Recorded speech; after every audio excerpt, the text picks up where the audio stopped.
Greetings, Siddharth Sareen, and congratulations on winning the Nils Klim Prize. Thank you. I'm gonna start with one slightly tabloid question, and then there will be no more tabloid questions, taking perhaps a bit of inspiration from sports commentators. It's about the reception of the prize. Were you surprised, and how do you feel about receiving the prize? What does it mean to you? Thanks. It's actually quite a theatrical moment. I was sitting in Rome in a beautiful municipal building in a meeting with the Rome municipality, and I saw that I had a missed call from Bjorn. And we are colleagues, but I didn't have a particular reason that I could think of for him to call me other than that it might be very good news. So I exited the meeting and called him back. So I think I was surprised to see it, but when I spoke with him, then I could sort of soak it in. He advised me to treat myself to a very nice glass of wine. But the second part of your question was what it means to me. I think it's this sort of recognition is really nice because it shines a light on the kind of work that one cares about and one does along with many others. So it's an individual award, but it's also something that you feel gives to a wider set of people and colleagues.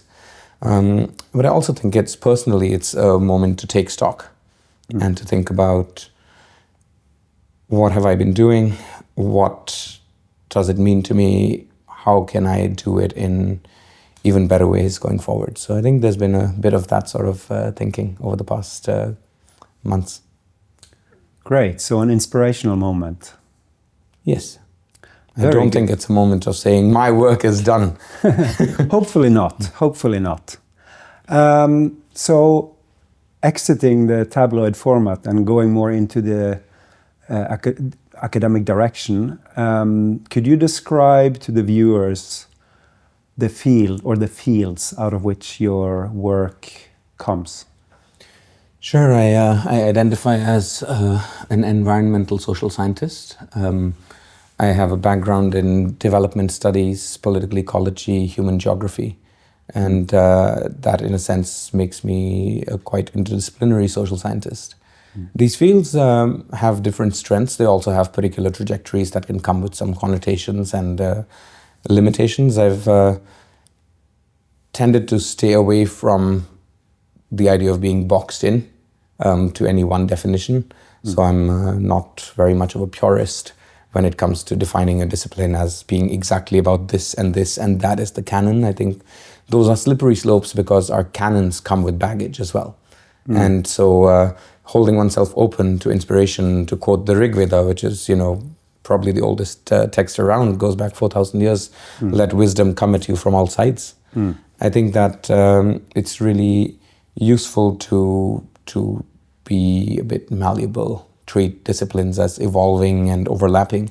But I do have a lot of respect for both scholars who tend to couch themselves within a particular, a mode of scholarship, or those who are very well versed in particular disciplinary conversations. And so I don't let my sense of being interdisciplinary in my own approach keep me from engaging seriously with conversations within a particular discipline. The last few years it's been more human geography than anything else. Some years ago I would have said the same about development research, but I think that human geography as disciplines go is fairly permissive. It's quite inclusive and a bit of a fluid space. So it allows room for the kind of conceptual play and the shifts in focus that I found very generative and comfortable as a space to move around in. Great answer. I guess for all of us working in disciplinary fields, but also trying to address some kind of societal or environmental challenges, we are always a bit behind different or between different categories and trying to stretch ourselves quite far. But in being able to reference a 4,000-year-old philosophy, I guess you have a very good starting point. Can I just add that I think working with a political philosopher like you, working with an energy historian like Tim Moss, working with people who are comfortable in both qualitative and quantitative approaches like Benjamin Sovacool, working with people who are quite urban-focused scholars like Howard Harstad, and I could name a range of others. I think that it's also really instructive to get to know the contours of different fields and modes of thinking. I could add science and technology studies to that list, for instance, also something that we've engaged in together and you're more centered in as well. And I think that that appreciation of what it means to be familiar with ways of doing things and thoughts that have been thunk allows for a certain sense of humility and not being too caught up with one's way of doing something as being what everything has to be about. I think it permeates the way that you then, the sensibility you bring to reviewing others' work and how you address critique leveled against your work. You can take it with sort of a mix of different perspectives beyond just your own. And maybe always implying a certain attitude of generosity towards other perspectives, not initially your own, perhaps. Yeah. I think so. Our mutual colleague Gunnar Scheerbeck wrote recently about the case for having universities as entities where you have multiple universes of thought and schools of thought meeting, and not simply narrow expertise. Of course, we also have that in particular people and in particular environments within that. But that as a concept, the university is something that I guess Walt Whitman would say contains multitudes. And I think I can see myself in that. I think so, yes. I can also see yourself in that. I'm going to try to ask you to explain a little bit more about the concrete focus of your research. You have now described several disciplines or disciplinary fields that would broadly belong within the social sciences, right? So development studies, human geography, and Political ecology. Political ecology is also important, yes. But then you have turned the resources of these fields towards a more specific kind of theme, which is energy and energy transitions. Maybe we should also include climate change as the main important backdrop for energy transitions. So could you also describe a little bit this field as something that is not intuitive to most people, perhaps, as a topic for social scientists or humanities scholars or lawyers or even theologians? We tend to think that energy is about highly technical matters.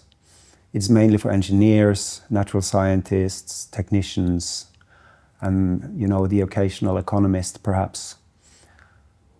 So what is this field of social energy research and transition research? Yeah, that's a great question. I think that I'm inclined to partly agree that some bits related to energy are in fact the domain of technical experts, of those who can fix the wires, of those who know how complex models work, etc. But there's so much of it that I think resonates with all of us. We use energy in our everyday practices. It's deeply embedded in all sorts of societal infrastructures. It's something that everybody has an opinion on, regardless of our sort of knowledge in that expert domain. And in that sense, it's a very universal thing. And I think the fact that we're living in a world where my hometown, for instance, this past week has been close to 50 degrees Celsius. I recall that from a childhood summer, but it's not something that's happened with the sort of frequency before. The fact that we are in a climate emergency beyond any doubt, so that we have wildfires, we have floods, we have climate refugees, we have all of these things affecting people in the tens or hundreds of millions, and that has been the case already for years. There are places where it's only beginning to be felt. There are groups of people only starting to come to terms with, this new reality that we must all collectively grapple with. Some more than others, some earlier than others. That fact makes the immediacy of energy systems unmistakable in all of our lives. It's just a matter of whether we recognize that now or are forced to soon. And I think for me, that's been really a point of departure in that focus on energy transitions, that we have a massive challenge that's bigger than any one of us or any discipline or really any domain of work, even outside research, to address in its full scope and complexity and impact.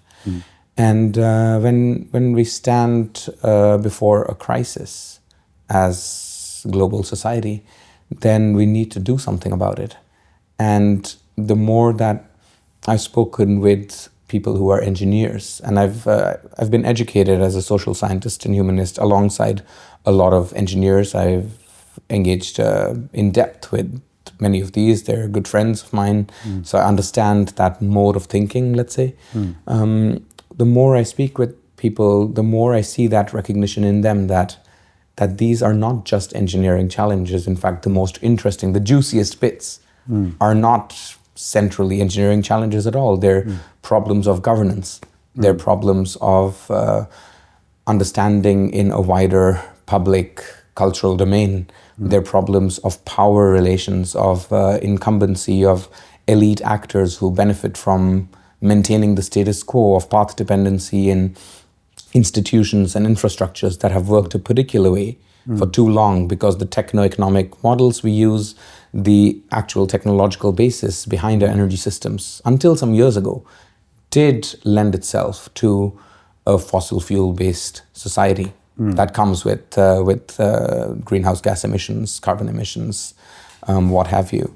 And at least for the past decade, that has shifted, and it has shifted quite dramatically beyond a point of parity on the electric grid. So that renewable energy sources, solar, wind, hydropower, those can not only compete, but really can outcompete oil, gas, coal in increasingly large parts of the world. Every year of the 2020s, the largest growing source of energy worldwide has been solar. The numbers are astounding. The costs are still continuing to fall, and we see the same sort of decline starting to happen with energy storage. And what that means is that some of the truisms from back in the early 2000s, I suppose, where one thought, well, renewable energy sources, those are great for rich countries and people. Those don't apply. They're in fact not even more prevalent, because since the Paris Agreement in 2015, a bunch of the most influential countries in the world have actively subsidized fossil fuels with something to the tune of $7 trillion. So without that incumbency, without that holding up of fossil fuels as something that we worship and centralize in our societies, we wouldn't be seeing even this rate of displacement or transition. We would be seeing something far greater, and it's starting to happen in some places. So this means that there is kind of lack of articulation of some of the main problems concerning us as a perhaps global public, global collective, but also as local inhabitants in various places, relating to a transition that is in some places taking place, whereas in others is being kept in a status quo kind of position. Oh yes, by there's certain these actors. battles being fought all over the place, all the time. And these may not always be visible to people. They may be coached in highly technical language, so in need of interpretation. People do not have the time to enter into highly technical issues. So that is the problem on the side of the public. But maybe there are also problems on the side of technical people, as you yourself just mentioned, and as you yourself have done through a number of projects, and also on your own initiative, I think, to go and talk to technical people and maybe to get them to articulate something that is not necessarily what they learned in a natural science class or in engineering school. Is that correct? I think you put your finger on something quite essential there. The power of embodied knowledge within people, within these experts, is something that I think we're often at risk of underestimating. The influence of and the sort of enduring nature of. People take a long time to unlearn the things that become part of our base assumptions. And that's why it's useful to sort of revisit one's own thoughts every few months and look back and say, well, that was, now I've learned something new. And I feel I do that all the time. I look back ever so often and think that's good. I'm still sort of seeing things in a different ways as I go along. So I'm not getting more and more ossified and rigid in my belief system, because nobody's immune to it. And maybe it's useful to bring up an example here. In 2015, I was wrapping up a doctoral dissertation project that was about indigenous communities, about forests and resource conflict, and the nature of institutional authority and of people's access to quite basic resources, subsistence farming, sort of agriculture and forestry. And as I was thinking about what I'm doing next, I realized that even though that work is really valuable, the political economy of that particular situation, in a context where those in power didn't particularly care about the social and environmental impacts of their decisions in terms of equity and justice. They cared about benefiting a set of concentrated interests, getting something out of it, keeping up appearances, that it wasn't going to be possible to have very much meaningful impact on those actual contexts while being based at institutions in places where sort of independent, critical social science was meaningfully possible, was recognized, held a certain position in society, was remunerated, wasn't just a passion project, but something that you could do as a livelihood without, coming from with a trust fund to support you. And looking around, I looked at the way that there were global cost declines in solar, for instance, and I was pulled into a project called Mapping Power that had to do with the political economy of electricity distribution across 15 states in India. It was an Indo-US research project. And in going to a couple of these states, where I did 56 interviews over a couple of months with some of the key actors at the state level in Gujarat and Rajasthan in that sector, I realized that these people had so much to say, and that some of these things were coming from a very specific place of understanding that for me was easy to juxtapose with other conversations about those things elsewhere. Having spent time living in Copenhagen, having lived in other states and countries. And I think that was a really good learning curve, but also something that it's useful to revisit from time to time, that I could get hold of a senior person in a sector that, had 30 years of experience in that sector, that they would take me up to the 25th floor of a building that they worked in after hosting a global expo, and open it up, at 9 at night. And I could ask 1 or 2 questions about the challenges in their sector, and they would talk at me for the next couple of hours. They could see the problems. They had spent the whole day hosting people and having conversations, but these were the key issues that bothered them, that weren't really within their mandate or their scope of operations to address in their very important day-to-day work. And yet I, as a kind of guy in my early 20s, just trying to understand the sector and come to terms with it, could ask those questions, could take notes and learn from any number of these experts, and then put that back in play to them. Take that conversation into the places where a lot of that conversation had to play out.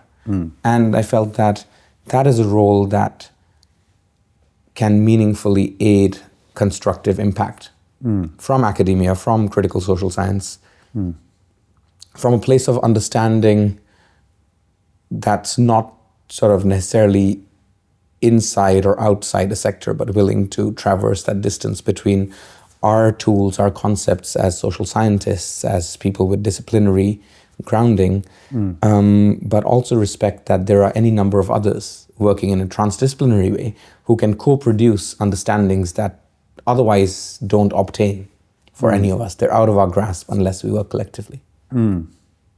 Yeah, that's very interesting. So what was stopping these people? Did they say that as well, or were they just frustrated, or were they eager to do other projects than the ones that they were working on, or? I think it was a variety of things, and it was quite contrasting in both these states. In Rajasthan, they'd been bleeding losses in that sector to the tune of billions of dollars. So they weren't particularly interested in doing anything different. They were just trying to battle to keep things afloat and get sort of the next bailout scheme and promise another set of structural reforms, even though the previous ones and the ones before that and the ones before that hadn't gone to plan.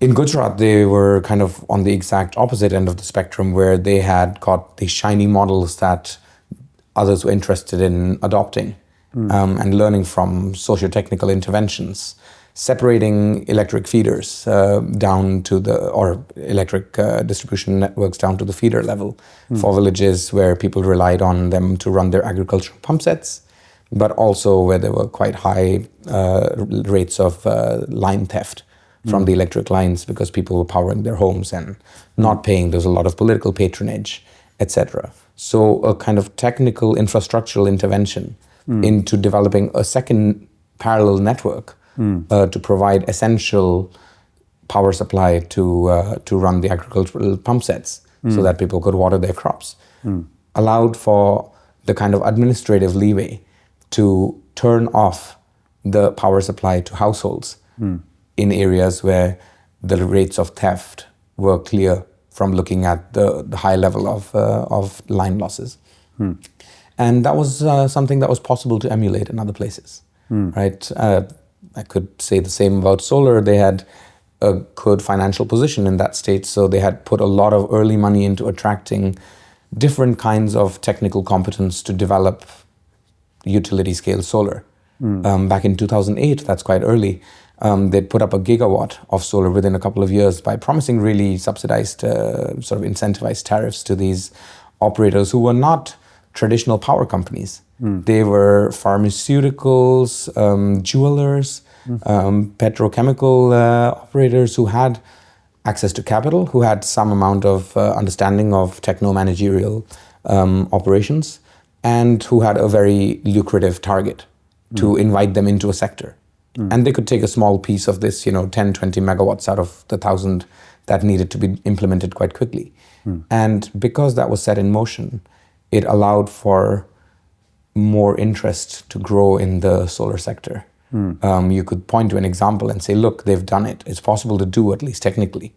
It's not economically meaningful yet. Fast forward a few years from there, and while I was in Rajasthan in 2016, they had just broken the global record for the cheapest solar in the reverse e-auctions that they did. And now they've built the world's largest solar plant. That's over 2 gigawatts in size and has been around for quite a while. We could draw parallels to the kind of stuff happening in Norway when it comes to incentivizing the revolution in electric vehicles. I mean, yeah, so let me interrupt you for a moment there. I mean, there are several things going on in what you're saying, right? I think, first of all, you illustrate through your example an approach that may not be totally mainstream to your ordinary social science researcher, because you describe how you actually went into the control rooms and the engineering rooms and the CEO quarters and so on to actually figure out how things were working, and also what were their possibilities and their limitations. And then we see you compare Gujarat and Rajasthan, and you find quite significant differences, even within such a small country as India. I mean, it's actually more diverse and larger than Europe. But a second thing here is that you do apply a kind of typical social science method, which is the method of comparison. So you compare to Indian states. But then you also start to mention Norway, and because, I mean, after 2015, you moved to Europe, and you started to approach... After 2011. Okay, sorry, yes, that's correct. But I was based in India for a bit in 2016. You kept doing empirical work, right. Exactly, sorry. Gradually, you transition towards Europe, and you see that there are similar things going on. I mean, we talk about here, it's a discussion as well, whether the grid company should be able to turn off people's electricity, you know, if they do not accept the smart meter into their home, or maybe if they do not pay their electricity bill. I mean, it's a very different context from Gujarat. But how do you use this comparative advantage that I mean you do have, because you come from you know both the Indian continent and the European and others as well. Of course, this could be, you know, it could drown you in complexity, but how do you use it as a positive resource? Thank you. That's a question that I think is useful to unpack a little bit. Funnily enough, in 2011, when I did come to Aarhus, it was because I'd won an award for writing an essay called "Europe and India: A Reciprocal Way?" ? So I have been thinking about this for a while. Although you're right, I didn't particularly start acting on it until 2017, really, when I moved to Bergen in Norway. And took up working on empirical cases that were in Europe. I think that you see a lot of difference because you have particular base assumptions about a context.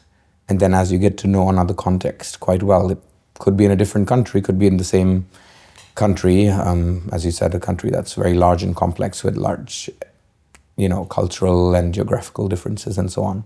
But it can even be at the scale of a city in two different neighborhoods, right? This is something that we see in work on energy poverty, for instance, that thinking in terms of the grain of the city is useful. You can have very large differences among populations living quite close by, and that's certainly not news to somebody who might drive through Mumbai, let's say, and notice one of the world's richest people just across the road from the world's largest slum. Yes. With a very large multi-story house. But I think just becoming aware of the kind of assumptions that are at work and having certain things feel jarring when you hear people refer to them quite casually in a context which you don't yet know very well.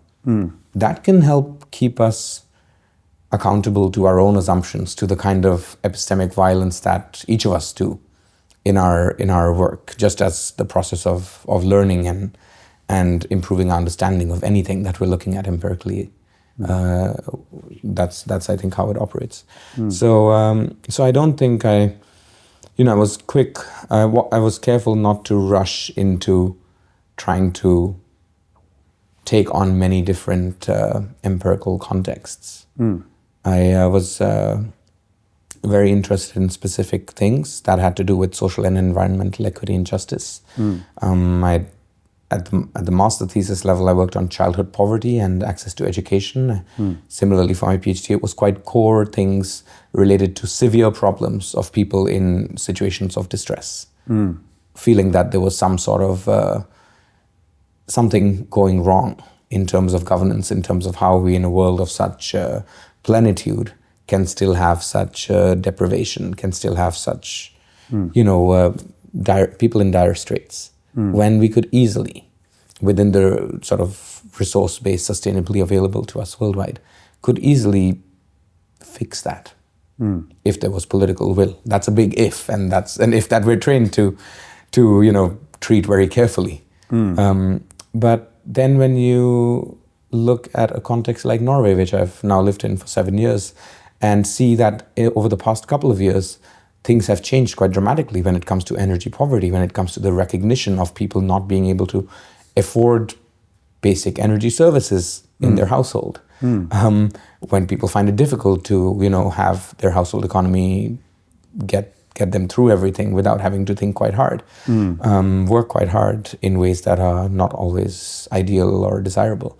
Then you realize that the more things look different, the more there are some things that are the same. The nature of inequality, the nature of human greed, the nature of elite subgroups that have kind of checked out of feeling that they're part of, the same society, that they have something common at stake. And that's not particularly different whether it's Asia or Europe or the US or Africa or what have you. I think human nature, there's a fascinating project run out of Sweden looking at the most common 100 everyday objects in the lives of people at different income classes. And it shows that the similarities at those lower income classes across countries are actually greater than the similarities across sort of upper and lower economic classes within the same national context. So are we living in the same country? Are we living the same reality? Those are questions one can probe. But I'm talking a little bit around the concern you raise. How does one sort of productively channel difference, comparison? I think it depends on what you want out of it. And I want a larger common conversation out of it.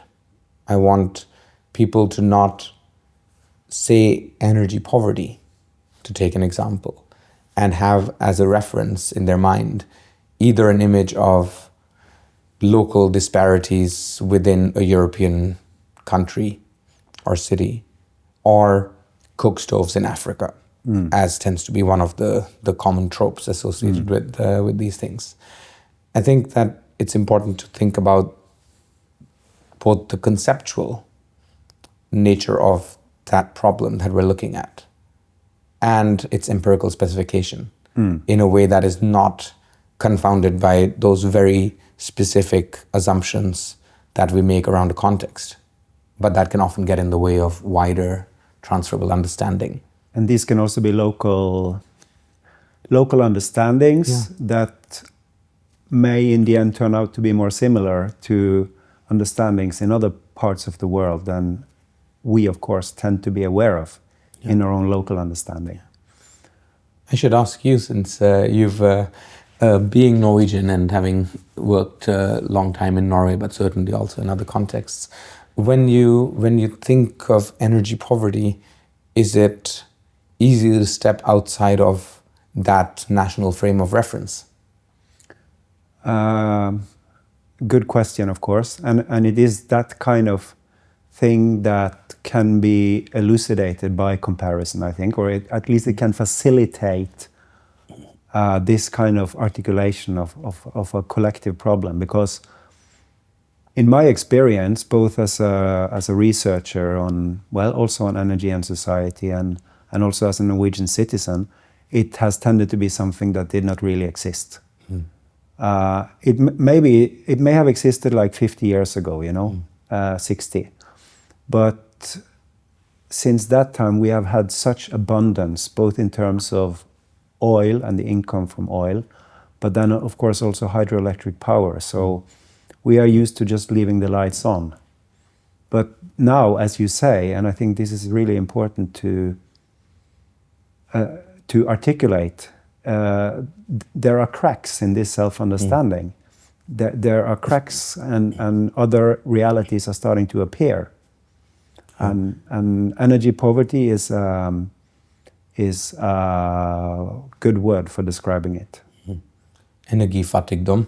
It's not very commonly used in Norwegian yet, but I'm hoping that we can change that. Yeah. Because I think it's important that we have a national conversation around it. Just as many countries in Europe have quite in recent years begun to realize and to act upon.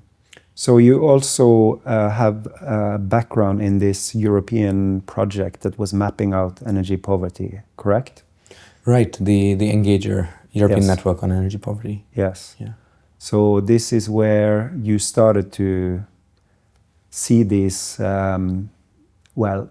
tendencies within the allegedly rich European continent. You worked in Portugal. Which other countries were involved in that network? Oh, about 40 of them. Yeah, right. But I think the sort of policy learning on energy poverty in Europe emerges out of the UK and Ireland going back to the 90s. And then in more recent years, partly through Engager, partly through other efforts, that understanding has been translated into different kinds of political targets and then policy momentum and implementation in Portugal, Spain, Poland, the Netherlands, Denmark, Germany, a number of countries, and the list is growing. And I think it's interesting for a number of reasons. I think one that I would like to bring up is actually around metrics. That was the working group that I was co-lead of along with Harriet Thompson, a colleague who works with social policy and has done really impactful work on energy poverty. I think that thinking about how do we measure this very multidimensional problem, what is the most useful way of mobilizing indicators? They can be expensive, these things, to monitor down to the household level. Who's going to act on it? How do you then translate that into sort of effective, cost-effective, time-efficient kinds of action to support the people who are most vulnerable, who aren't able to get access to a basic level of, an adequate level of energy services within the household. And as we go along in that, you see that other concerns that are quite linked to this emerge, not just of domestic energy supply, but also of transport energy. And that has then led to a term called double energy vulnerability around both domestic and transport energy poverty or energy vulnerability. And thinking about these things as linked, as a human geographer, I'm tempted to say this is about socio-spatial justice, right? So where you live and the kind of demand that induces in terms of your transport needs, those are not two separate things. Those are interwoven based on legacies of urban planning, based on the particular evolution of real estate markets, on the the hegemonic nature of the neoliberal world order that to a large degree determines our existence and shapes and conditions our actions within society in most parts of the world.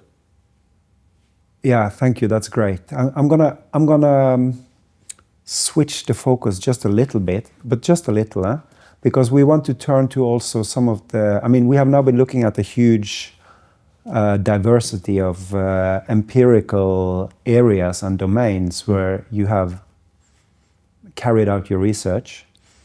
So I just want to mention a few of the concepts that you have been deploying, not just for comparison, but also for seeing similarities and for cutting across different kinds of, cultures and domains and different levels of scales of organization. And one of them is what you just used, metrics.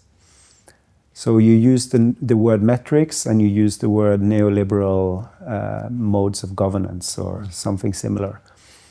where of course a common way of understanding neoliberalism is the marketization of everything. Mm-hmm.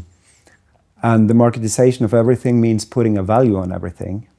And a value, in order to be able to be translated or to be traded, needs to have a number.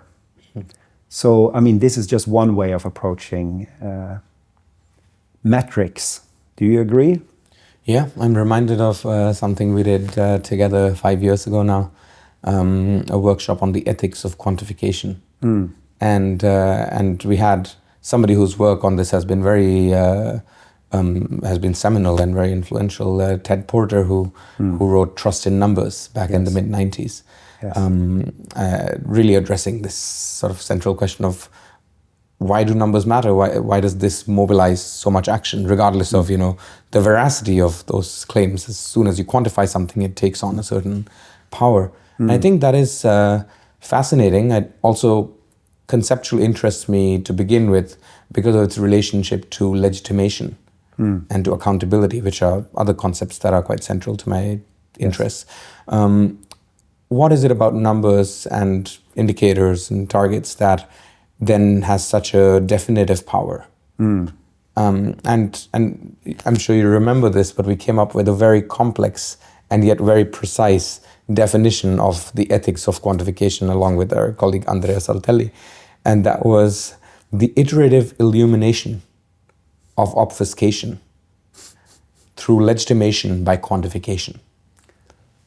And if you break that down and let it sink in, then that is that our job, or the job of ethicists looking at the phenomenon of quantification, is to iteratively, to repeatedly shed light on obfuscation, on the sleight of hand happening when we legitimate something and justify it as being valid through some sort of quantifying exercise. But there is also the word illumination in there, and quantification could also be used to illuminate. It could bring out hidden relations, such as poverty relations, looking at, energy injustices, energy poverty, as you just mentioned. So metrics can be used both to obfuscate power relations and environmental injustices. And it can be used as a liberating tool to make things visible in the world. By all means, I think if we stop taking numbers seriously, we would also be at grave danger of descending into a sort of laissez-faire state of things where anything goes. Yeah. So, of course, we do need to monitor things. The question is, what is the sort of meso level that works to actually mobilize action rather than to delay it into some kind of fantasy future of 2030 or 2050, and lead to what the futurist Alex Steffen has called predatory delay, or as people talk about now, mitigation deterrence, which really is that we set our climate change mitigation targets sort of further out because we think we can fix this through other means by sucking carbon out of the air or any number of creative inventions that are extremely costly, that work at a very limited scale, that take quite large time horizons to get to anywhere near the scale of the problem that is already very pressing and going beyond most commonly held estimates of the urgency and scale.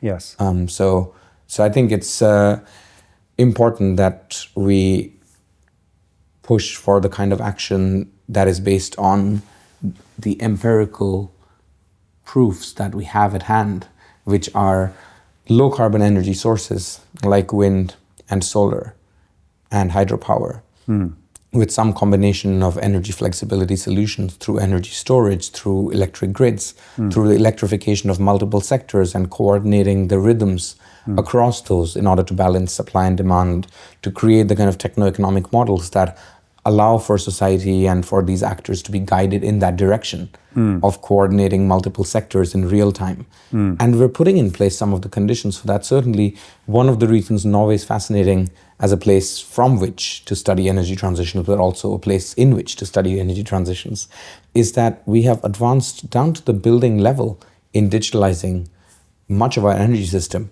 A lot of it is electrification based, and a lot of our electricity production is already low carbon. I think what that allows us to get at is the number of problematic decisions being taken.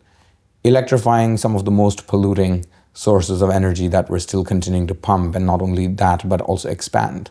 It's a completely cynical decision being taken by those in power because they can get away without being held to account in their own estimate of how enlightened our public is. That's no longer the conversation happening in Brussels. It's a conversation Oslo is increasingly finding itself isolated in. And I think that it's important for us to speak about that, to discuss this in very civil, but also very motivational tones with different people who need to understand this message and who need to get with the program and echo that call, so that we're not just writing about it in journals, so that we're also putting it out into a domain where otherwise the ones with the biggest mics who have, the pipeline bringing them oil and money, they're the ones who are going to continue to convince people that we can still do what we're doing all the way into 2050 and call it net zero, and nobody will mind.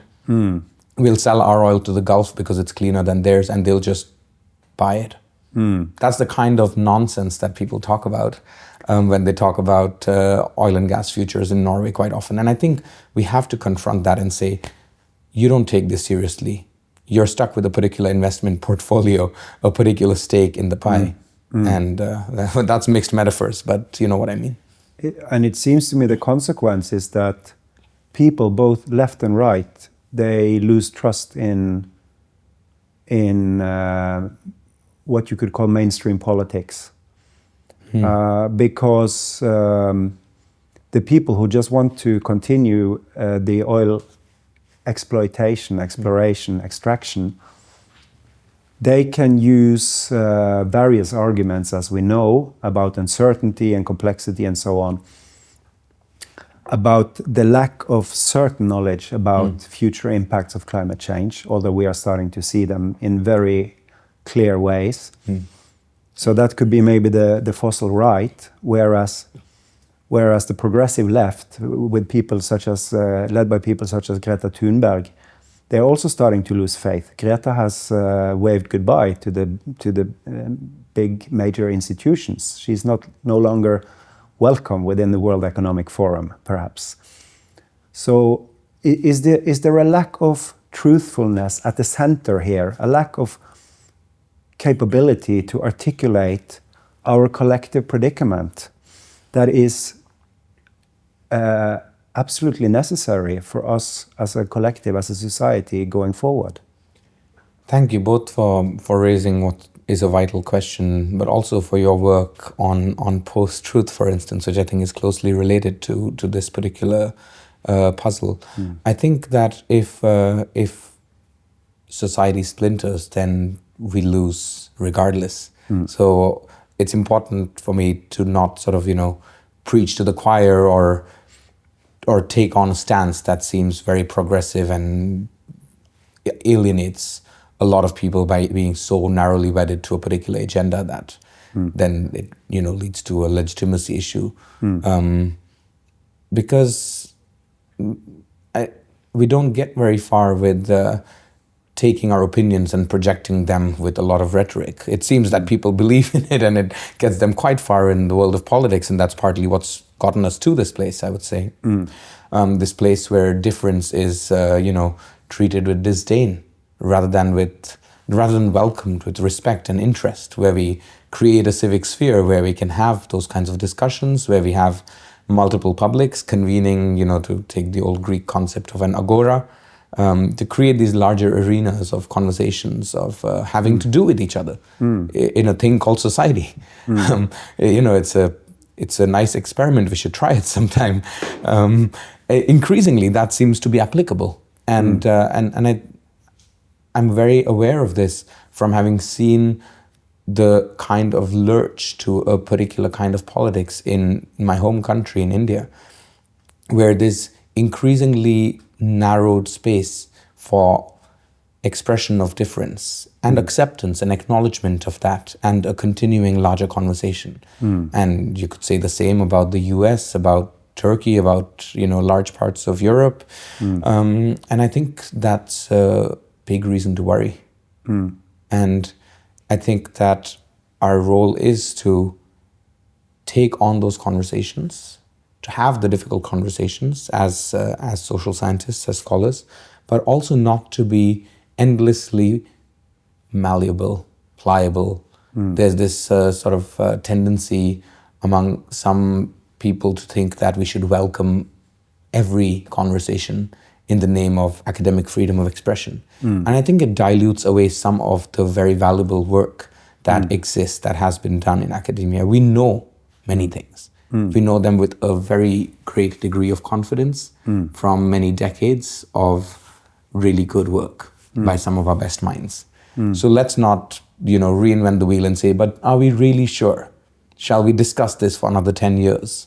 I think we need to go with some of the things that are quite clear among many, the overwhelming majority of very sensible people who don't have a financial or political stake in the answer. And say, given that we know that we need to move away from fossil fuels, given that we know that we need to not just keep consuming increasing levels of resources and energy, we need to make some choices. And they can't always be, let's give everybody more of everything, and let's let the ones with the most get away with having even more, because that's the easiest way out.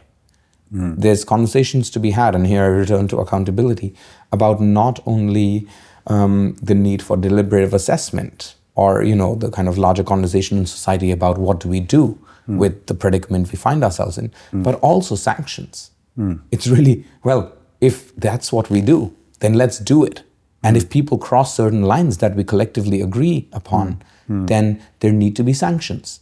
There needs to be strong action taken in a way that we're all held publicly accountable to. So this is not a totalitarian, authoritarian take, It's saying, let's commit to something. We've committed to the Sustainable Development Goals as quite a global exercise. If they mean something, we've committed to a number of targets, at the level of corporations, at the level of hundreds, even thousands of cities across the world. Many of the largest emitting territories and entities.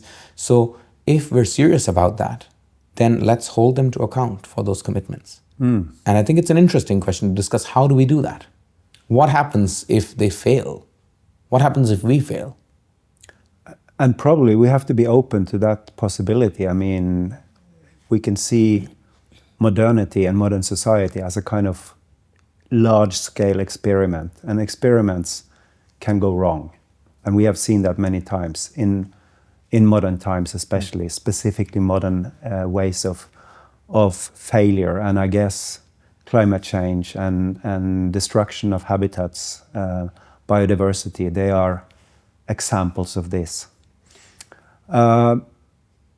Is it perhaps, and now I want to return to, and we start to move towards wrapping up, because we started out discussing about the role of academics, the role of the university, the need to articulate certain long-term, not just trends, issues, really structural issues that are hindering a better evolution of our societies on local and global levels. We need to move slowly. You described how you went into that engineering context. I think it was in Gujarat that you said, and the people were desperate because they were going to, go out of business the next day. So how can you reflect in a reasonable way if this is your situation? There is a lack of time. There is a lack of time for people going out of business, perhaps transitioning from fossil fuels into other forms of energy. There is a lack of time for people being desperate about climate change, seeing the clock ticking. There is a lack of time in other areas as well. We have a lack of time due to neoliberal ways of organizing our society. We always have to, measure our time and administrate it in certain ways. But isn't it then the potential role of academics And isn't this what you are doing? To try to intervene into some of these contexts and say, hey, let's think about this once more. I think it's useful to take an example here to draw out my response. And that is the example of the ethnographic work that I've done the past 7 years with solar energy and the governance of solar energy transitions in Portugal. And I have a book just out this week, so it's also, it feels very topical to talk about it. We have a country that, when I started working on it in 2017, did not have very much solar at all, despite having the best conditions of solar irradiation in Europe. So, you know, a sort of quiet Western European country that wasn't acting on great resource potential while importing coal and being quite reliant on fossil fuels, although it had some wind and some hydro. Was fascinating. I thought this was likely to change, and so I went into it. And boy, has it changed. In 2021, 9 years ahead of its own target, as part of the Beyond Coal Coalition 2030, Portugal shut down its last coal power plant, 1.2 gigawatts. And in those 7 years, they've multiplied their solar capacity 5 times, which is not big numbers because they started with about half a gigawatt back then. It's 2.5, it's climbing rapidly. They have now, as of last year, set in place a target of more than 20 gigawatts by 2030. That would mean an 8-fold doubling in the next 6 years. And that is more than the entire installed capacity of their electricity sector back in 2017. So it's dramatic changes. Now, how do we understand this? In many ways, right? We could say, how do you act sort of carefully despite the need for rapid action? And we see some of the repercussions of that, the tensions that emerge. What is this solar displacing? Is it taking over other kinds of land use? Were these fields filled with cork oaks that take, you know, many years to grow and have their own economic yield, and they're all sort of cultural, landscape-related meanings and practices? Are they displacing potential farming? Are they leading to a lot of foreign investors de facto controlling land use and shaping it in different ways? To some extent, yes. Are they also displacing the use of fossil fuels? Yes. If you look at Portugal so far in 2024, it's remarkable how much the share of renewables in its electricity generation is. It's one of the big success stories in Europe. It's remarkable how little that electricity is costing its population compared to quite recently before that. And that's partly the power of interconnections and of electric grids and of the way that we can electrify multiple sectors going forward. There's still a lot of pieces of that puzzle to be filled up. But I want to stay focused on your question, which I think is a very good one. And I think, to me, the thing that's most useful in order to do that, to think, how do we strike a balance, right? Rapid action, just outcomes. I think the answer is accountability to a certain set of goals that involve both, that we're going to engage in the kind of rapid climate change mitigation that we need to avoid large global injustices, right, that are unequally distributed and where the most vulnerable are usually the least guilty of having consumed enormous amounts over a very short time span and released all these greenhouse gases as a consequence. They primarily bear the burden of that impact. But the other part that's quite a practical part to complement accountability is working at multiple spatial scales. So a lot of the time, the past few years, I've spent on two things. One is looking at renewable energy communities across a number of European countries, both as pilot projects that are emerging, which are models for small-scale entities, municipal agencies, private investors, a bunch of households, housing cooperatives, to invest in energy infrastructure, to benefit from local energy production, and to be able to integrate that into the grid, to be able to contribute to energy flexibility, to demand response, to these kinds of interventions that get us to a more balanced energy system that is more decentralized, distributed in its energy generation, close to demand, and co-owned by energy users, and not just by large foreign investors who have very little to do with the actual people who use that energy, or who simply invest in something that takes over land and territorializes a place and then takes that energy and sends it somewhere else. We do this in Norway too. We have, a large long-term agreement with Deutsche Bahn in Germany, for instance, that takes some of the energy out of Vestland virtually and exports it to them for a very low price, while our own households here pay multiple times those rates, while our hydropower is somehow greening the German grid, right? So there are these creative games that we play almost always systematically to the benefit of large corporate entities that turn them into profits and high profit levels at the expense of households that bear burdens that in the case of Norway can be cushioned by a large oil and gas export earnings and giving generous subsidies to households. But it's a flawed system of obfuscating the way that the free market would work through regulations that then freeze into place several parts of a system that actually need to change to get with the program of what is techno-economically possible, given that renewables are the most competitive energy sources around, and given that we need to move towards more energy flexibility, towards more distributed systems. So what does it mean to think at multiple scales? Part of it is these projects that are still very small, that are, you could say, sort of idealistic pipe dreams. Part of it is to think about upscaling as outscaling.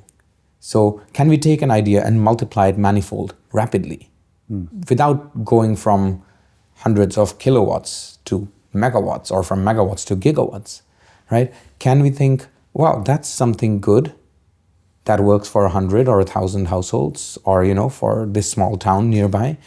Let's try to put up solar parks like that with those particular relations of ownership that emulate this design in 100 municipalities in the same region.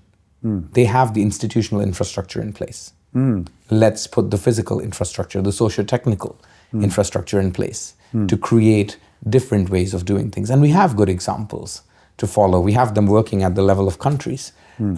So I think that, to me, the fact that those solutions are available and that there are people who can speak to the experience of having done it, that's powerful. And that's one of the places where we can plug in and change relations of accountability through our praxis as not just academics, but as academics working in transdisciplinary relation with others who have a lot to teach us, who have a lot that wider society can learn from. And we can do the kinds of things to bring that message to those wider publics, right? We can talk to them, we can take their understandings, mix them together through our analysis.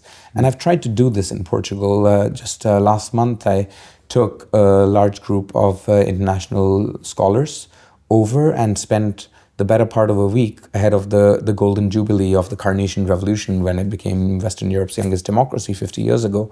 I brought together these people with the key actors in the solar sector in Portugal to see what's happening, to discuss with the large incumbent energy company and with small local renewable energy community initiatives how the regulator could ease the sort of desirable change that we'd like to see, how particular actors could do things faster without being encumbered by the bureaucratic and technocratic processes that haven't yet been streamlined by the Directorate General of Energy and Geology, the particular kinds of good examples that exist and what we can learn from those. They're very, in a sense, very practical, action-oriented things to do. But the scholars who were there, many of whom don't particularly work on Portugal or on solar energy, they take from that a certain bent of mind and a certain approach to transdisciplinarity into their own praxis.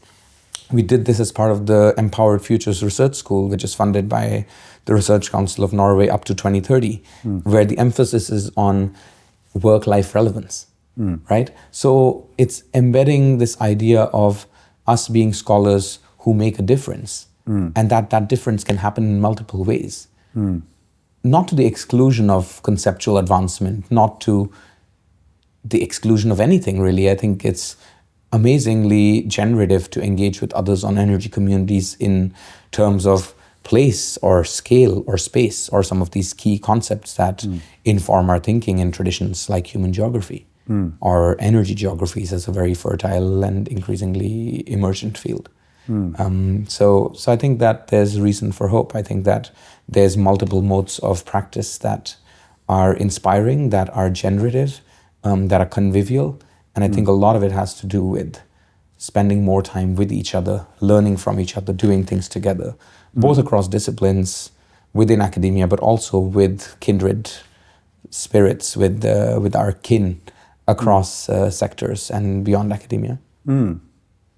Very good. I think also, I mean, what you make me think is that we are dealing with accountability and legitimacy, not merely as something that is happening out there in the societal institutions, but it is actually something that we as scholars can also co-articulate, at least. We can point to certain developments as being more or less justifiable, sustainable, democratic, what have you.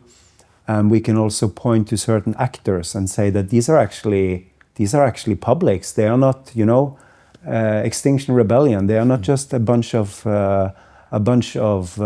terrorists. They are public, and we can provide them with legitimacy and accountability, and bring them into a larger public discussion rather than exclude certain critical actors, but who are pointing to important issues. And actors who have different forms of expression than technical jargon, than the language of power. Yes. Those who work in grounded ways, grounded in other ways of knowing or being. So in diverse, in plural epistemologies and ontologies, to use our jargon. I want to say that that's something that's been really useful, I hope. Useful certainly to me, but hopefully beyond that. But also really enjoyable to do the past 4 years now, working with urban transport in Norway. And that's something that's meant that I've engaged ethnographic tools where I live, in Bergen, in Stavanger, and I'm moving to Oslo this summer, so I look forward to seeing what that brings, what that holds in store. I think that engaging on urban transport as a sector that's increasingly digitalizing, increasingly electrifying, as a way of being able to bring down our carbon emissions in Norway, about 20-25% of those stem from transport as a sector, means that it's been possible to engage with people in society where I'm based, to give a researcher stand-up performance at a brown pub, while I have colleagues from the municipality sitting in the audience, to convene actors who sit in different institutional silos and bring them into the same room and give them a structured format to have conversations that they don't find room to have in their day-to-day lives and workflows, that they're unable to prioritize without us as academics inviting them in to that arena, right? So it's not just taking, it's also giving. It's sort of co-producing knowledge with different actors. And you mentioned this, one could talk about doing it with artists, one could talk about doing it with other kinds of creative others, one could talk about co-producing with other sensibilities that one has oneself. I do that through poetry, for instance. I should show you an example here of a comic book that I co-produced with a friend and neighbor who's a fantastically gifted artist. And this is drawing on our work from a project about urban transport, but it's in the form of a poem that runs through a comic book. And by doing that, by these wonderfully evocative drawings, it reaches a different audience, right? When we released it in a beautiful setting with a sort of festive atmosphere, it brought people into the mix who, some of them work in mobility companies and are often thinking about how do we fundraise for our small and medium enterprise. But now are thinking, is this about commoning? It's not about electrifying a bunch of cars that take up a lot of space and still guzzle a large amount of energy. It's about thinking about how to shift everybody over to public transport, to active transport, to the bicycle, the electric bicycle as the unsung hero of urban transport transitions. And with another artist featuring the same poem in her work, so this is with Leo Ribeiro and with Margrethe Brekke, we now co-produced a wonderful piece of textile art that has just been put up as part of the University of Bergen's Aesthetics Committee's art collection at one of the main buildings of the university that captures this idea, this imaginary of a different approach to public transport and to commoning within urban transport in Norway. It's a desperately needed idea. There's enormous resistance to it, despite fantastic academic work on it, some of which I've been fortunate enough to contribute to, but certainly inspired by many others. We do not see the kind of decision-making we need at urgency, for which a lot of the techno-economic basis is in place if our decision-makers were just to have the gumption and the boldness to act in line with the urgency of the problem, in line with the nature of the challenge. We don't see that. We see a lot of resistance that is pushed by privileged actors, cloaked as populist resistance, speaking for a wide majority that doesn't exist. It's speaking from a place of entrenched privilege, trying to protect it at the cost of people who can't speak for themselves. We see travesty unfolding in privileged contexts like Norway as much as in the forests of Central Eastern India, where I worked with indigenous peoples who were disenfranchised in far more visible ways. But we are colonized by a poverty of imagination. We are restricted to lesser versions of ourselves because we believe that there are some decision makers in society either acting in enlightened ways to protect our public interests, or we feel so defeated by the scope of the injustice perpetrated in our very institutional structures in failed democracies. I'm not calling Norway a failed democracy per se, but in taking these decisions to move towards better sectors, better ways of being, we don't do very well. So I think a lot of defeatism pervades the personal sphere where people disengage. And when participants in focus groups say, I've given these sorts of inputs before, years ago, and many times. And the thing I want to see changed to make public transport in my city, in Bergen, work for the actual needs that I have and that my friends and neighbors have. Those things haven't changed. So what is the effect of this engagement and of this research? Then I think that's a question we need to ask ourselves, but it's also a question that we all need to ask of our decision makers and of the people who claim to speak for some sort of larger majority while they continue to drive investments to enormously resource intensive, enormously elitist types of transport infrastructure and modes, such as the private car. I think it's really a 20th century remnant that we need to recognize has outlived its utility. And the fact that we haven't done that yet here is, I think, a far worse indictment of Norway's prowess with transport planning than any glory that we've obtained by putting a lot of money towards electric cars. If it'd be better served by championing the electric bicycle, for instance, and hopefully we can do that in various kinds of collectives. Great. Thank you so much, Sid, for coming here and telling us these things that we need to understand and to tell ourselves, and we need to have a broader public discussion about them. And for also, as a member of the academic world, for telling us that we also have a role in this work, for showing us that we have a role and a responsibility for engaging with these energy transitions, energy poverty, creating more accountability, and to also, in an activist way, create the language through poetry or art or social mobilization, and to get together to do it, to not just reflect and act, but also to act together.